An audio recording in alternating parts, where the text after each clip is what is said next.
That night I couldn't sleep. I stayed in the kitchen, cleaning the crusted plates, wiping up spilled drinks, trying to scrub the stains from the tablecloth my mother had so lovingly embroidered. Each mechanical movement pulled me deeper into my memories, as if I were unspooling a film I had preferred to keep locked away. I remembered the day Elias left. Ryan was just 8, Evan 5. I came home from my job at the commercial laundry to find a note on the kitchen table. I can't do this anymore. This isn't for me. Take good care of them. He didn't even say goodbye to the children. He just vanished, as if he'd never existed. That night, Ryan asked me, "Mom, does Dad not love us anymore?" And I, with my heart shattered into a million pieces, lied to him. "He loves you so much, honey. He just had to take a job far, far away." I didn't know that would be the first of 1,000 lies I'd have to tell to protect them from the same abandonment I was feeling. The first few years were the hardest. I'd get up at 4:30 in the morning to get to the laundry by 6. 2 buses, an hour-and-a-half commute. I'd drop the boys off at Mrs. Davis's, a neighbor who charged me very little because she knew I couldn't afford more. I worked 8 hours amid steam and chemicals, my hands always red and chapped, my back aching from hauling heavy bales of dirty linen. In the afternoons when I returned, I'd find Ryan helping Evan with his homework. "Don't you worry, Sarah," Mrs. Davis would tell me. "Ryan is a very responsible boy." And she was right. My eldest son had grown up too fast, taken on a role that wasn't his, and looked after his younger brother as if he were his own son. I dedicated my weekends entirely to them. I'd take them to Riverside Park, where I'd buy them cherry popsicles, and we'd sit on the benches watching the pigeons. Ryan would always ask me to tell him stories, and Evan would fall asleep on my lap as I made up tales of princesses and dragons that always ended well, because I needed my children to believe that all stories could have a happy ending. I never bought them expensive toys, but I always found a way to give them something. At the flea market, I'd buy used toy cars that I'd clean and repair until they looked new. I made them school uniforms with fabric I found at a downtown warehouse, working late into the night on the sewing machine that had belonged to my grandmother. When Ryan turned 15, he asked for a bicycle.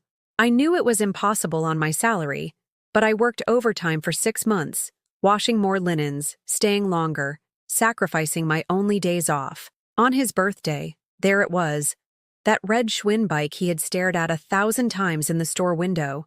Ryan cried with happiness, hugged me so tight I could barely breathe, and said, "You're the best mom in the world." Where was that boy now? At what point had he transformed into the man who screamed leech at me in my own house? Evan was different, quieter, more introverted. He loved to read and would spend hours at the public library. I worked double shifts to buy him books, to pay for the coding camp he so desperately wanted to attend. "Mom," he'd say, "one day I'm going to be an engineer and buy you a big house." And I believed him, because there was so much love in his eyes when he said it. When he graduated from high school, Evan wanted to study at a prestigious engineering school out of state. It was incredibly expensive, impossible for me, but I had inherited a small plot of land my mother had left me out in the county, which I'd saved as a last resort.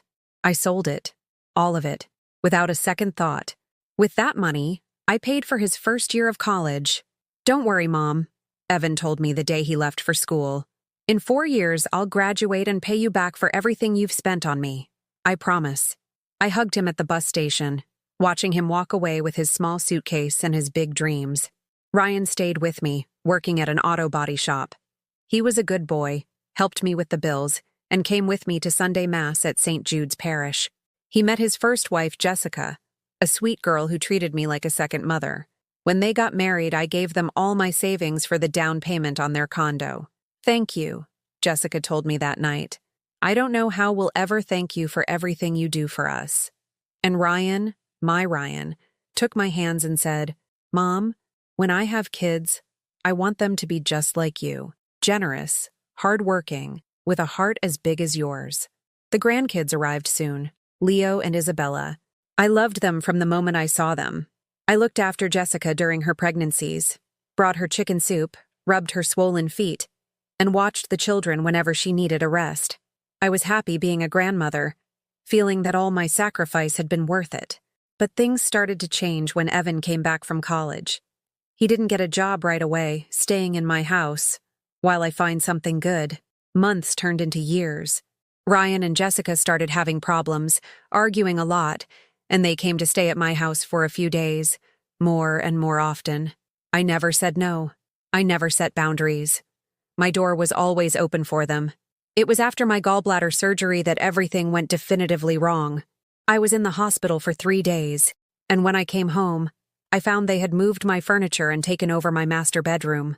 "It's more comfortable for the kids," Ryan explained, as if it were the most natural thing in the world. I moved into the small room in the back, the one that had been my sewing room. From there, I could hear the laughter, the conversations, the life that went on without me. I had become a guest in my own home. Jessica left after the divorce, and Andrea arrived. Everything changed. Andrea brought new rules, new ways of doing things. "This house needs to be updated," she'd say. "These old habits are so outdated." Little by little, my family photos disappeared from the walls. My knickknacks, the ones I'd collected over the years, were packed away in boxes to make more space. Evan found a job, but he didn't move out. "It's more convenient to live here," he'd say. "I'm saving money for my future." His future. Never our future, never your future, Mom. And I kept cooking, cleaning, washing their clothes, taking care of the grandkids, paying the electricity, the gas, the water, the groceries, working at the laundry until my knees screamed in pain, until my hands were so chapped they bled. Someday, I'd tell myself, someday they'll thank me for all this. Someday they'll understand how much I love them. But that afternoon, with the word leech still ringing in my ears, I understood that someday was never going to come, because I had raised children who took everything as an entitlement, never as a gift. And the guilt, the terrible guilt, was all mine. The months following that public humiliation were like walking on broken glass. Every day brought a new way of making me feel invisible in my own house. Andrea had taken control of the kitchen, reorganizing my dishes as if they were hers, throwing out my spices because they were old, and buying her own with the money I gave them for groceries. "Sarah, don't make so much noise in the morning," she'd tell me when I got up early for work. "The kids need to sleep," as if my 29 years of waking up before dawn were suddenly an annoying whim. One morning, I found all my patio plants thrown into trash bags. My geraniums, my petunias, the mint I had cared for years. They attracted mosquitoes, Andrea explained without looking up from her phone. "Besides, we want to put a grill there." I said nothing. I just salvaged what I could and put them in small pots by my bedroom window. But at night, when everyone was asleep, I would cry looking at my plants withering in that sunless corner. My 56th birthday fell on a Tuesday in August. I got up as usual, made breakfast, tidied the house. I waited for a happy birthday, a hug, even a smile. Nothing. Ryan left for work without a word. Evan stayed in his pajamas all morning watching TV. Andrea only came downstairs to complain that we were out of milk. In the afternoon, when I came back from the laundry with my hands smelling of bleach and my back aching, I found the house empty. A note on the table said, "Went out to celebrate Ryan's promotion. There's leftover chili in the fridge. Celebrating Ryan's promotion." On my birthday, without inviting me, I served myself the cold chili and ate it alone, in silence, looking at the photographs I had managed to rescue before they were thrown away. There I was with my young sons in the park, smiling as if the future were a beautiful promise. How naive I had been. They came home after 11, laughing, carrying bags from an expensive restaurant. "Did you save anything for me?" I asked timidly. "Oh, we forgot," Andrea said. "But you can heat up more chili." That night, lying in my small bed, listening to their happy voices in the living room of my house, I understood that I had ceased to exist for them. I wasn't their mother. I was a ghost who cooked, cleaned, and paid the bills. Things got worse when I got sick in October. A bad flu that knocked me out for 5 days. High fever, chills, a cough that tore through my chest. The first day I stayed in bed, hoping someone would come to ask how I was. No one came. The second day, dragging myself, I went to the kitchen for water. Ryan was there, making a sandwich. "You okay?" he asked without looking at me. "Not really, honey. My whole body aches. Oh well, hope it's not contagious. We don't want the kids getting sick. And he continued spreading mayonnaise on his bread. Evan stopped by my room on the third day. Mom, do you have money for groceries? We're out of everything. I had a 102-degree fever, but I pulled the last $100 I had from my wallet. Thanks, he said, and left without asking if I needed medicine, water, or even some soup. On the fourth day, Andrea knocked on my door. Sarah, the kids are asking for lunch. Are you going to cook or what? I got up as best I could, my legs trembling, and made them grilled cheese sandwiches. They ate, laughing, at the table while I leaned against the wall to keep from falling over.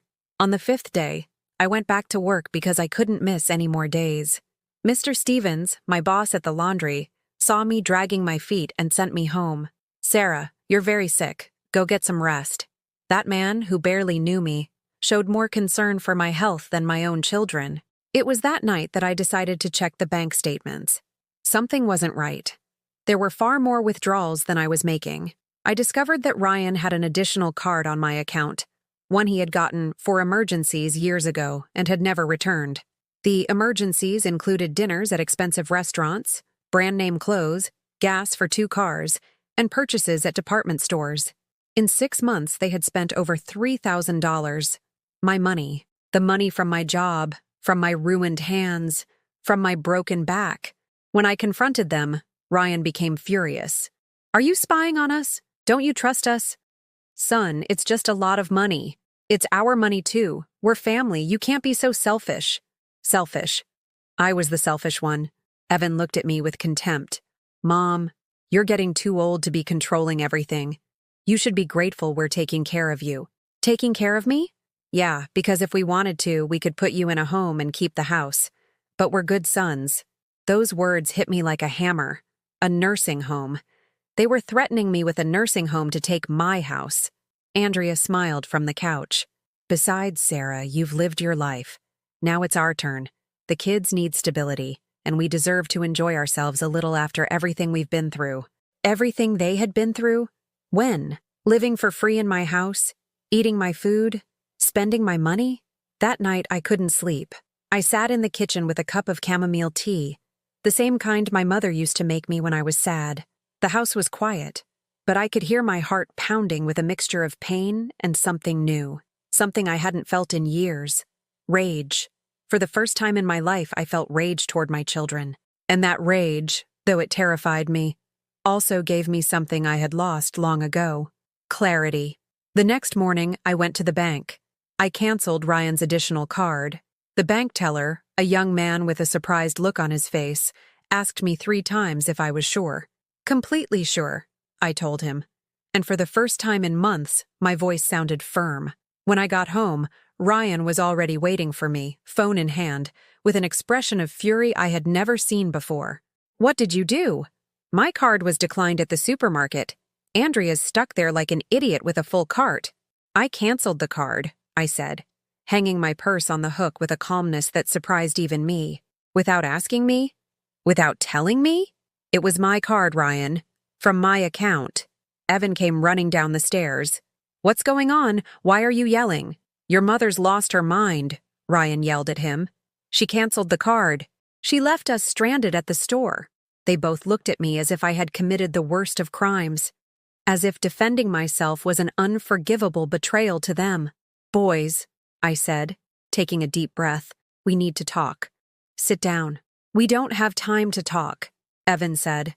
I have to go pick up Andrea. She's being humiliated in front of everyone. Then she can take a cab. With her money. The silence that followed was icy. Ryan came closer to me, and for a moment, I was afraid. His eyes had a coldness that painfully reminded me of his father the day he left. You know what, Mom? I think you're getting too old to handle money. Maybe you need help. Maybe you need someone else to take charge of your affairs. The threat was clear. They wanted to take control of my finances. I don't need anyone's help, I replied, surprised by my own firmness. What I need is respect in my own house. Evan laughed. A cruel, humorless laugh. Respect? From who? From the sons who have sacrificed their lives to take care of you? Sacrificed your lives? I couldn't contain the bitterness in my voice. Living for free, eating for free, and spending my money is a sacrifice? We have to put up with you every day, Ryan shouted. Your complaints, your dramas, your constant need for attention? You think it's easy living with a bitter old woman who doesn't understand the world has changed? Bitter old woman. His words stabbed my chest like daggers. Andrea appeared at the door, dragging grocery bags with a martyred expression. Have you told her what we're planning to do? She asked with that venomous smile she had perfected. What are you going to do? I asked, though I already knew I didn't want to hear the answer. We've been talking, Evan said, crossing his arms. We think it would be best for you to move to a place that's more appropriate for your age. There are some very nice communities where you could be with people your own age, with 24-hour medical care, a nursing home, an assisted living facility. Andrea corrected. For your own good. This house is too big for you, too much work, and we could take better care of it, give the kids the stability they need. Besides, Ryan added, the value of the house has gone up a lot. We could sell it, invest the money, secure your future and ours. Sell my house, the house I had bought with the sweat of my own 2 hands, with years of waking up before dawn, with my mother's inheritance. They wanted to sell it and split the money while they locked me away in a home. This is my house, I said, and my voice began to tremble. My whole life is here. All my memories. Memories don't pay the bills, Evan said with a coldness that chilled me to the bone. And you can't handle this responsibility anymore. Look at you. You're neurotic, controlling the money, fighting with us over everything. I'm not fighting. Yes, you are, Andrea shouted. You're being selfish. Think of the children. Think of our future. And what about my future? The 3 of them exchanged glances. A silent communication that completely excluded me. Mom, Ryan said in a soft voice that didn't fool me, your future is to rest. You've worked enough. You've played your part. I've played my part. As if I were an actress who had finished her performance and now had to exit the stage to make room for the real stars. No, I whispered. Excuse me? Evan said. I said no. My voice grew stronger. I am not leaving my house. You are not selling it. And you are not managing my money. Ryan got so close I could smell his breath. Mom, you're not understanding. This isn't a request. It's what's going to happen. Are you threatening me? We're helping you, Andrea said, even if you don't understand it now. And if you don't cooperate, Evan added. There are legal ways to prove that a person is no longer competent to make their own decisions. The threat hung in the air like toxic smoke. They wanted to have me declared mentally incompetent to take everything from me. Just then, Leo, my 8-year-old grandson, came down the stairs dragging his backpack. Grandma, can you help me with my math homework? The silence became even more tense. Ryan spoke to his son in a fake, overly sweet voice. Buddy, Grandma's a little tired. Let's go ask Mommy Andrea. But Leo looked at me with those big, innocent eyes. Are you tired, Grandma? Yesterday you said you always had time for me. In that moment, something inside me broke. I couldn't let these children grow up seeing the abuse of the elderly as normal. I couldn't let them learn that love is bought and sold, that gratitude is optional, that parents are disposable once they are no longer useful. Of course I'll help you, sweetie, I told Leo, taking his small warm hand. I will always have time for you. Ryan shot me a death glare. Leo, go to your room. The adults are talking. No, I said, and the word sounded like a gunshot. Leo stays, because this is his house too, and he has a right to see how family problems are resolved. With respect. Mom? Evan started. No, I've been quiet long enough. I've allowed enough. I've been humiliated enough. My voice grew stronger with every word. This is my house, and as long as I live, my rules will be respected here. Andrea laughed. And what are those rules, Sarah? I looked her directly in the eye, feeling a strength I didn't know I possessed. First, whoever lives in this house contributes to the expenses. Second, whoever disrespects me leaves. And third, my money is mine. My decisions are mine, and my house is mine until the day I die. The silence that followed was different. For the first time in years, I had spoken. And though I was trembling inside, on the outside, I stood firm. Leo squeezed my hand and smiled. And in that smile, I saw something I had forgotten existed: hope. That night, after helping Leo with his math while Ryan and Evan glared at me from the living room, I made a decision I had been postponing for years. I waited until everyone was asleep, pulled out the shoebox where I kept my important documents, and reviewed every paper with the care of someone preparing for battle. The deed to the house was in my name. My name only, thank God. The will I had made years ago was also there, along with the bank statements that clearly showed where every dollar had come from. Everything legal, everything documented, everything rightfully mine. The next morning, I called the office of Mr. Wallace, the lawyer who had helped my friend Rose when her children tried to have her committed. Mr. Wallace, I need to see you urgently. It's about my house and my sons. His secretary gave me an appointment for that same afternoon. For the first time in months, I missed work without feeling guilty. I told Mr. Stevens I had a medical emergency, which wasn't a lie. My mental health was an emergency. When I arrived at his office, an old building downtown that smelled of paper and history, Mr. Wallace received me with the seriousness of someone who had seen many stories like mine. "Sarah," he said after listening to everything, "what you're describing is elder abuse, and unfortunately, it's more common than I'd like." He took off his glasses and cleaned them carefully. "But you have something in your favor. All your documents are in order, and you are completely lucid." He explained my rights, the legal options I had. I could have them removed from the house immediately, with police assistance if necessary. I could sue them for the money they had taken without authorization. I could change my will so they wouldn't inherit anything. But the most important thing, he said, leaning forward, is for you to decide what you want to do, not what they want, not what would be easiest, what you want. What did I want? The question echoed in my mind all the way home. It had been so long since I'd asked myself that, so long living for the needs of others, that I had almost forgotten I could have desires of my own. When I got home, I found a scene that sealed my fate. Andrea was in my kitchen, talking on the phone while rummaging through my drawers. "Yeah, Mom, I've already checked the whole house. She has some jewelry saved, nothing major, but it can be sold. And the house is valued at almost $300,000 now." She was preparing to sell it. She was taking inventory of my things as if they were already hers. I said nothing. I went to my room, locked the door, and wrote a letter. A letter I should have written years ago.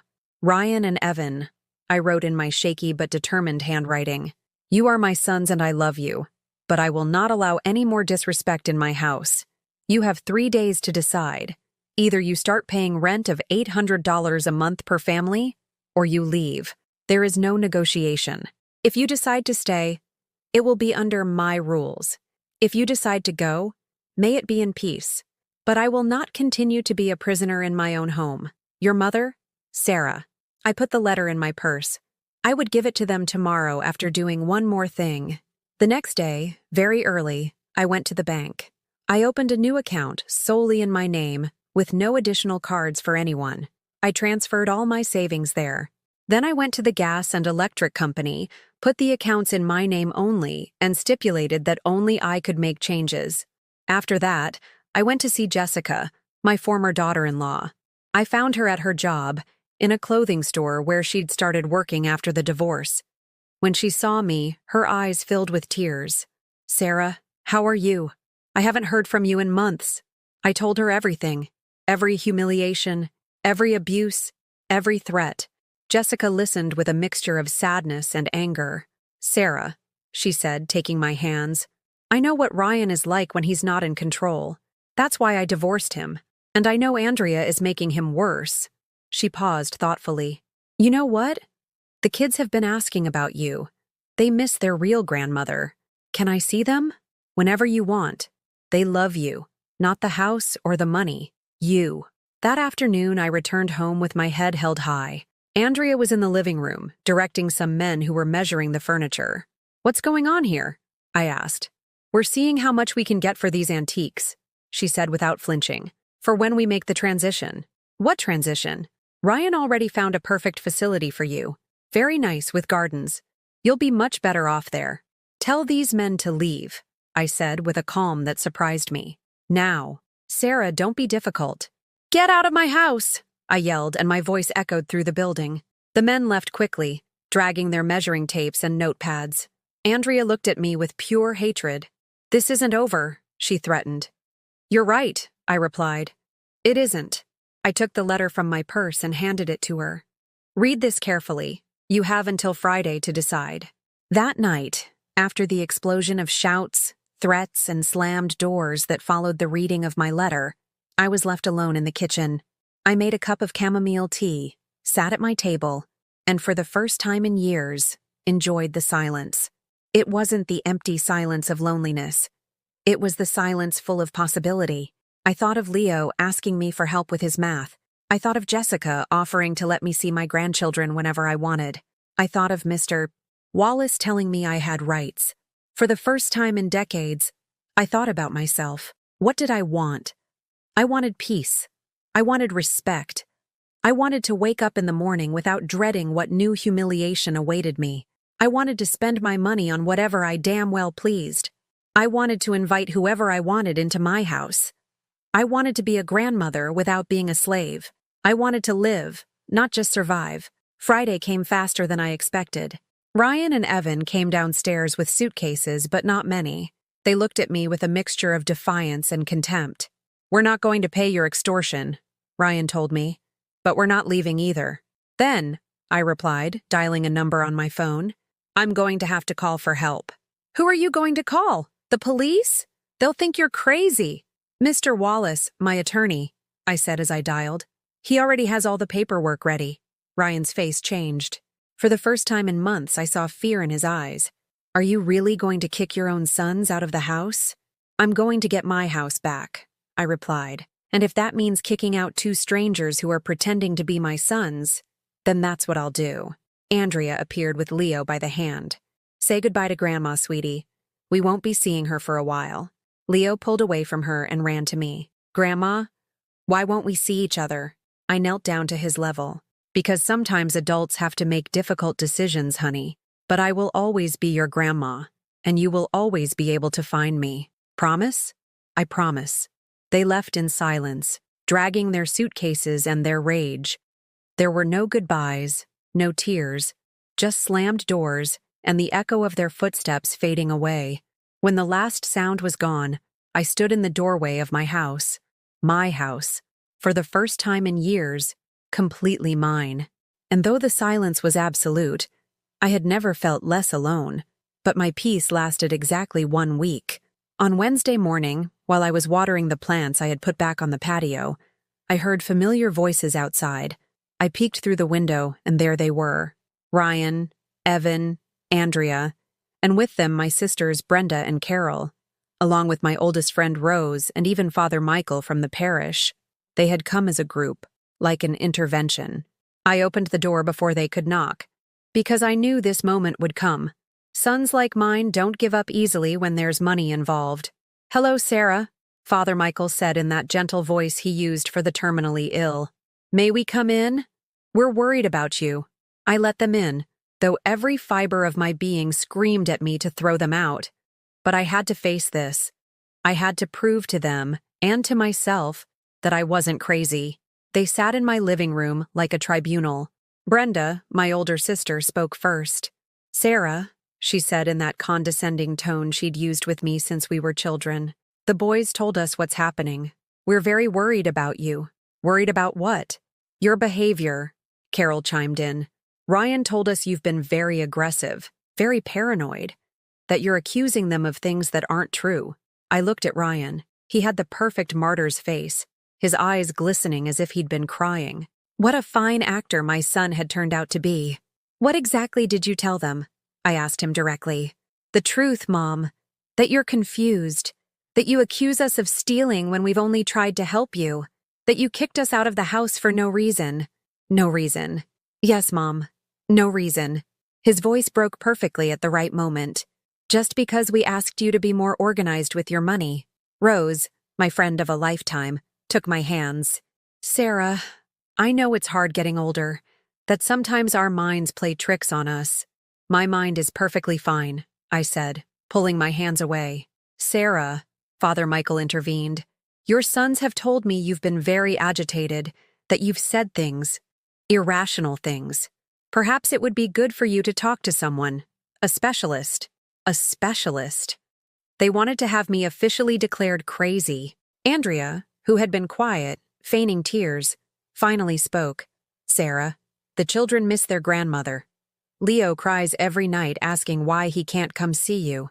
Are you really going to punish your grandchildren over a misunderstanding? There it was. The emotional blackmail using Leo. There is no misunderstanding, I said, holding my ground. And Leo can come over whenever he wants. Alone, or with his father. What I won't allow is for you to live in my house without paying and without respect. But we're family! Evan shouted, finally breaking his silence. You can't charge us to live in the family home. I bought this house with my work. It's not the family home, it's my house. Brenda sighed heavily. Sarah, I think you need medical help. This isn't normal. A mother doesn't throw her children out on the street. A mother shouldn't be abused by her children either, I shot back. Abused? Carol laughed. How could they abuse you? They were taking care of you, cooking for you. I cooked, I cleaned, I paid for everything. They just lived here for free and yelled at me when I asked for help. Father Michael cleared his throat. Sarah, the scriptures say, honor thy father and thy mother, but they also say that parents should love their children unconditionally. Love doesn't come with financial conditions. And what about respect, Father? Is that unconditional too? He fell silent. Ryan suddenly stood up, real tears streaming down his face. Mom, please. We're willing to forgive you for everything if you just come with us to see a doctor. We just want to help you. Forgive me? Me? Yes. Forgive you for kicking us out, for hurting the children, for being so selfish. But you need to admit you have a problem. There was the masterstroke. Not only did they want me declared incompetent, but they wanted me to agree to it myself. I stood up and went to my bedroom. I took out the shoebox with all my documents, bank statements, receipts for the expenses they had run up on my card, the photos of my plants they had thrown out, the recording I had made on my phone of the conversation where they threatened me with the nursing home. I returned to the living room and laid everything out on the coffee table. Here are the receipts for the $3,000 they spent without my permission in 6 months, I said, placing the papers down one by one. Here is the photo of my plants thrown in the trash. And here is the recording of Ryan telling me he was going to put me in a home. The silence grew heavy. Rose picked up one of the receipts and read it. Her expression changed completely. Is this true, Ryan? You spent $500 in one day at restaurants? Ryan turned pale. Mom told us we could use the card for emergencies, I said. Not for romantic dinners while I ate cold chili on my birthday. Brenda picked up the photo of my destroyed plants. Who did this? Andrea, I answered. Because they attracted mosquitoes, and they wanted to put in a grill. Carol listened to the recording on my phone. Her face grew more and more serious as she heard the threats, the insults, the mention of the nursing home. Sarah, she said finally, why didn't you tell us any of this before?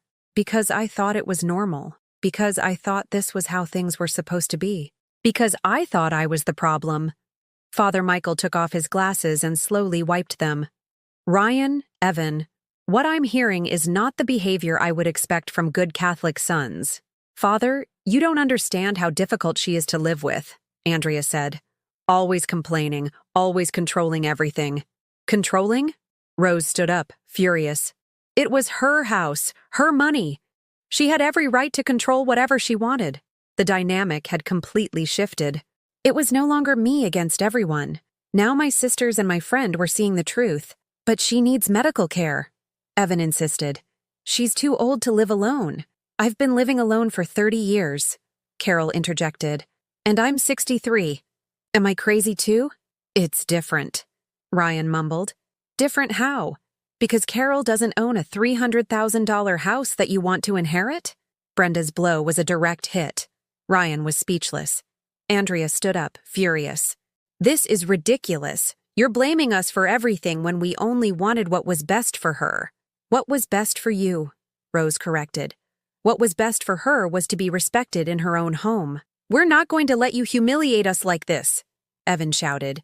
Mom, this isn't over. We'll prove you're not well. They left as they came, in a group, but now dragging their defeat with them. This time, my sisters and my friend stayed. Sarah, Rose said, hugging me, forgive us for not believing you right away. We didn't know it was so bad, Brenda added. We just thought it was normal family trouble. So what happens now? Carol asked. Now, I said, feeling a new strength in my voice. I'm going to live my life the way I want to. That night, after my sisters left, I sat on my patio. The plants I had rescued were blooming again. The house was silent, but it was my silence. I thought of Leo, of the promise I had made him. Tomorrow I would call Jessica to arrange a visit. I thought of my job, of Mr. Stevens who had asked if I was okay.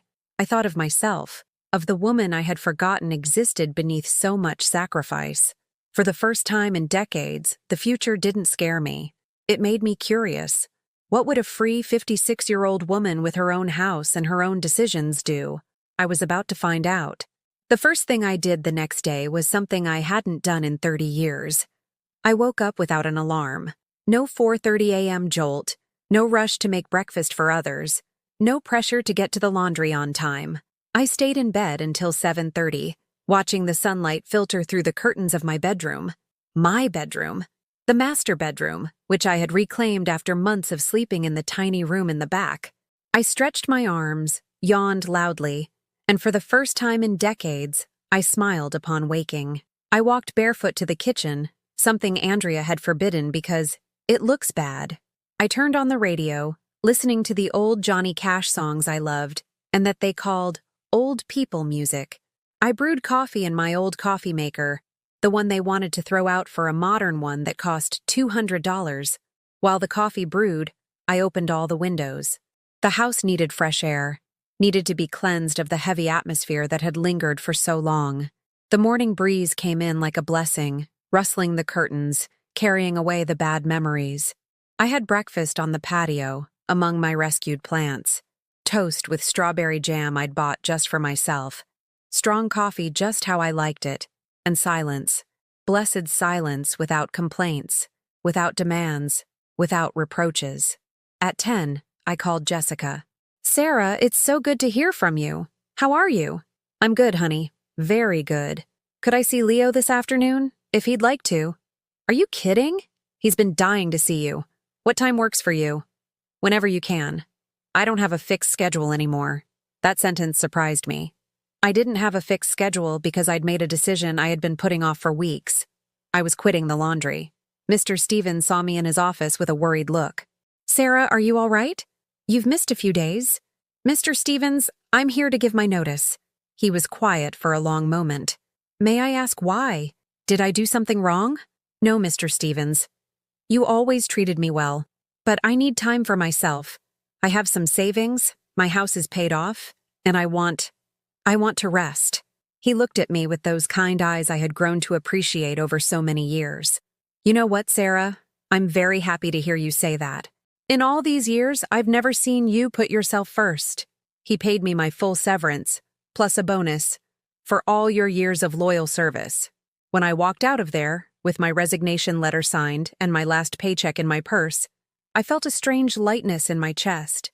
It wasn't sadness for leaving the job. It was freedom. Leo came running to my house that afternoon. He threw himself into my arms with that pure force only children have when they love unconditionally. Grandma, I missed you so much. Dad said you had a fight, but I didn't want to fight with you. We didn't fight, my love, I said, hugging him tight. Sometimes adults need to sort things out, but you and I will always be fine.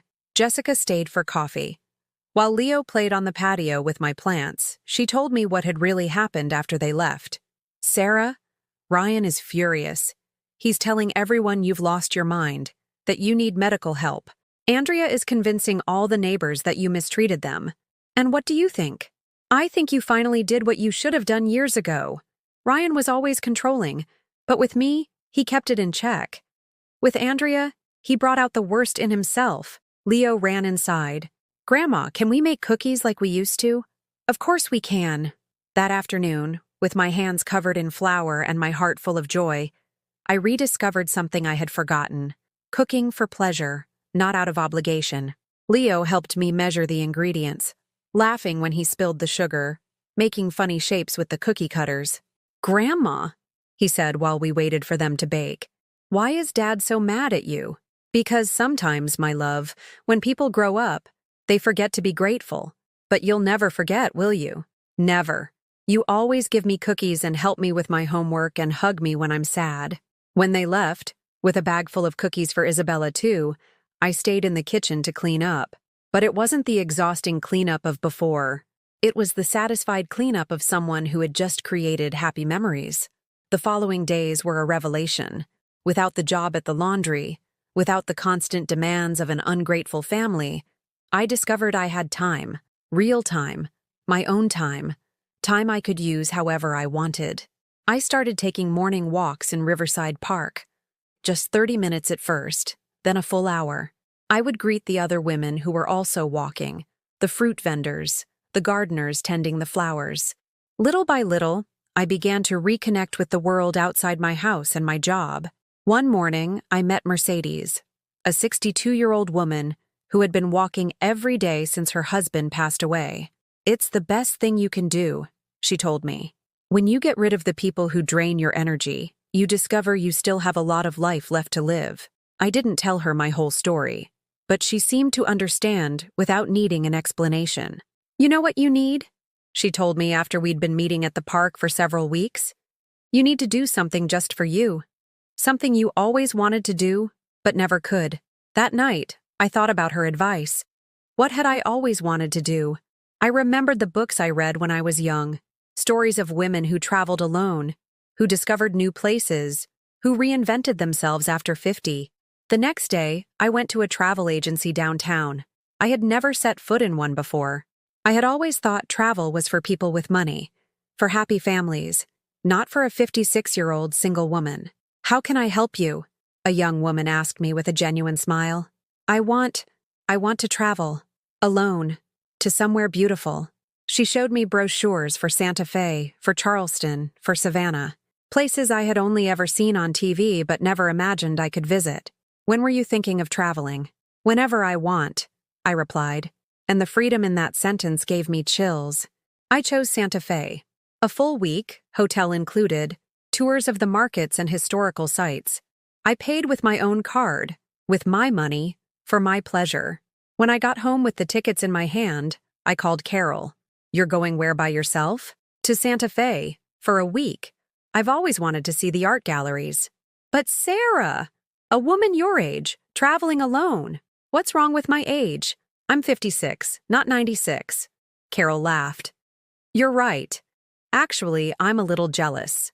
I've never had the courage to travel by myself." "It's never too late," I told her. "If you want, I'll tell you all about it when I get back, and maybe you'll feel inspired for the next one." That night, sitting in my living room with the tickets on the coffee table, I felt something I hadn't experienced in decades. Excitement for the future. Not anxiety about what might go wrong. Not worry about responsibilities I had to fulfill. Pure excitement for something I was going to do just for me. Ryan and Evan had stopped trying to contact me after the confrontation with my sisters. According to Rose, they were telling everyone I had completely lost it, and that it was better to let me live in my madness until I realized my mistake. I wasn't realizing any mistake. On the contrary, every day I realized more clearly that the mistake had been allowing them to treat me that way for so long. Leo continued to visit twice a week with Jessica. Isabella came once, shy at first, but then she ran to hug me when she saw that nothing had changed between us. My grandchildren loved me, not my house or my money. That love was real, pure, and unconditional. One afternoon, while Leo was doing his homework at my kitchen table just like in the old days, he said something that both broke and healed my heart at the same time. "Grandma, I like coming here more now." "Why is that, sweetie?" "Because before, you were always sad. Now, you smile for real." He was right. I was smiling for real. After years of forced smiles, of feigned joy, of dutiful happiness, I finally had genuine reasons to smile. My house was peaceful. My money was my own. My time belonged to me, and my decisions were mine to make.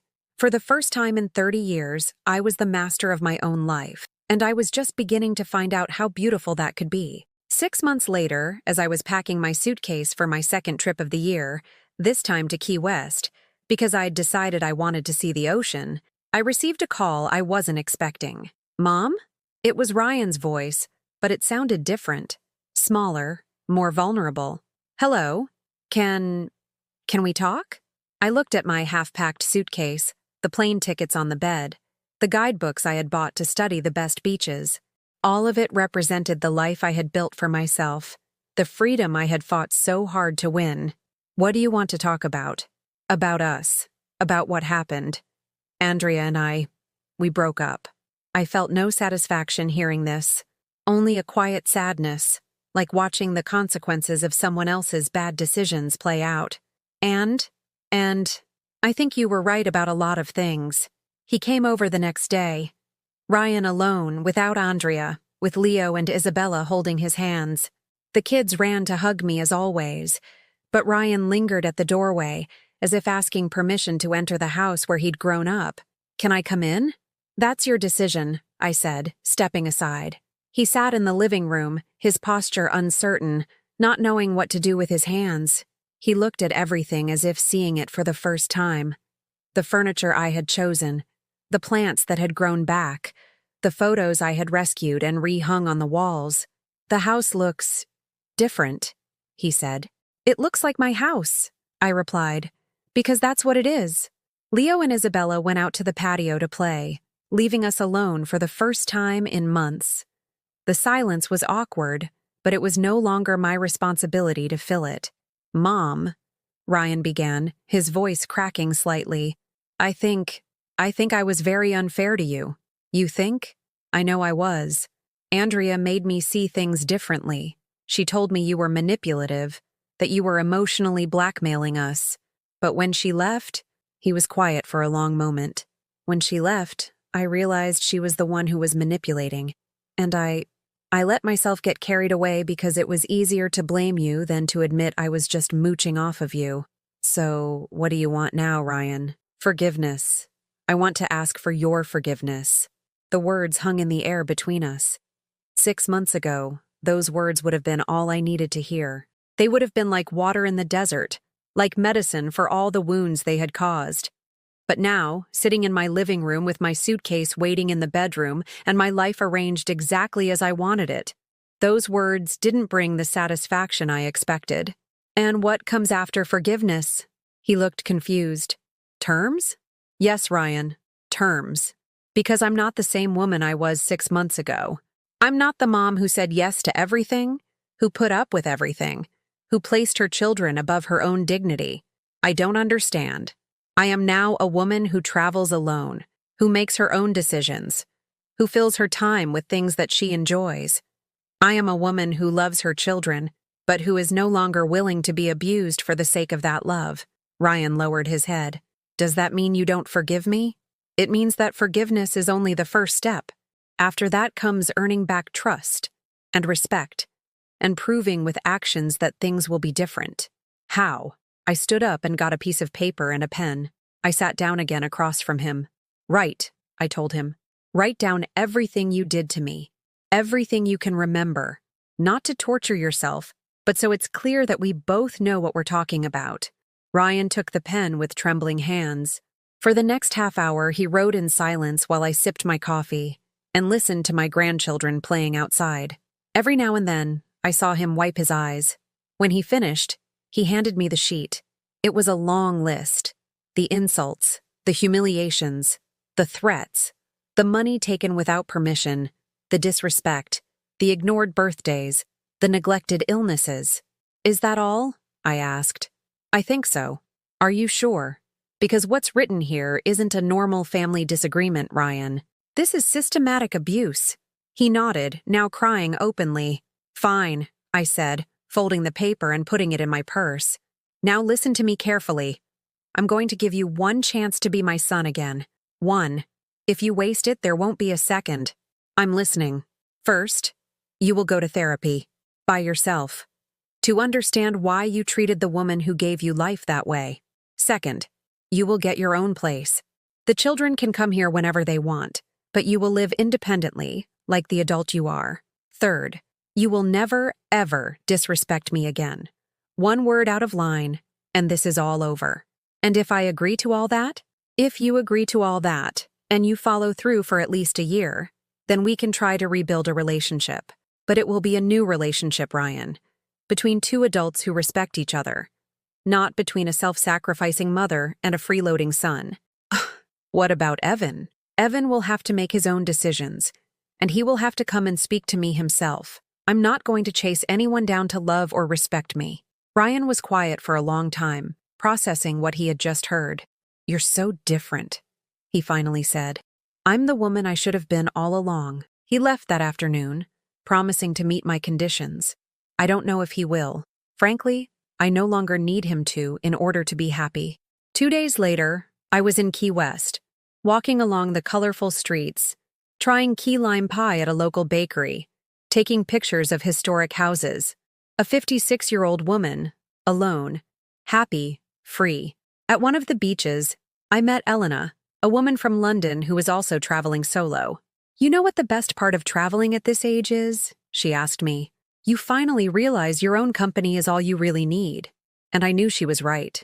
I was my own company, and for the first time, it felt like more than enough. She told me as we floated in that crystal clear water that you no longer have to explain to anyone why you want to do the things you want to do. She was right.